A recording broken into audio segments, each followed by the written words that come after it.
Cell phone టవర్ల జోరుకు కళ్లెం వేసేందుకు కేంద్రం ప్రవేశపెట్టిన కొత్త మొబైల్ రేడియో ధార్మికత ప్రమాణాలు నేటి నుంచి అమల్లోకి రానున్నాయి.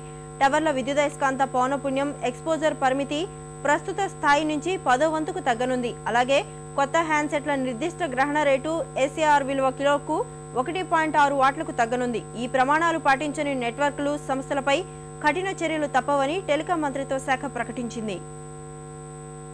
ప్రజారోగ్యమే ప్రధాన ఎజెండాగా కేంద్రం రూపొందించిన కొత్త మొబైల్ రేడియో ధార్మికత ప్రమాణాలు అమల్లోకి రానున్నాయి. 2 యాంటెన్నాలు ఉన్న టవర్ నివాస భవనానికి కనీసం 35 మీటర్ల దూరంలో ఉండాలని నిర్దేశించింది. దేశంలో దాదాపు 7 లక్షల సెల్ ఫోన్ టవర్లుండగా అందులో 95% ఈ నిబంధనకు అనుగుణంగా సేవలు అందిస్తున్నాయి. Telecom enforcement resource and monitoring term service ప్రొవైడర్లపై ఆడిట్ నిర్వహించి ప్రమాణాలు పరీక్షించనుంది. వీటిని పాటించని నెట్వర్క్లకు టవర్కు 5 లక్షల చొప్పున జరిమానా విధిస్తామని టెలికాం మంత్రిత్వ శాఖ వెల్లడించింది. టవర్లతో పాటు సెల్ ఫోన్ హ్యాండ్సెట్లకు కేంద్రం కొన్ని ప్రమాణాలు నిర్దేశించింది.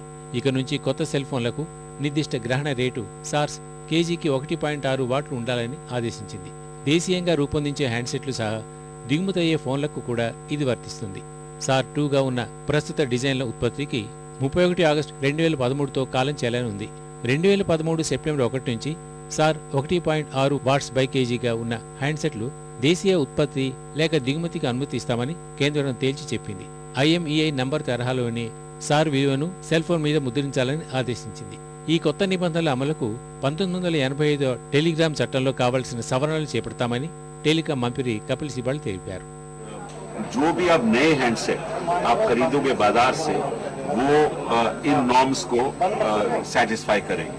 जो इम्पोर्टेड सेट्स भी आएंगे वो भी इन नॉर्म्स को सेटिस्फाई करेंगे और अगले 1 साल में कोई सेट हिंदुस्तान में इस नए नॉर्म्स के बेकार नहीं बेचा. कि अगर हमें लगा तो कोई ऐसा कोई बेच रहा है तो उसका जब्त किया जाएगा.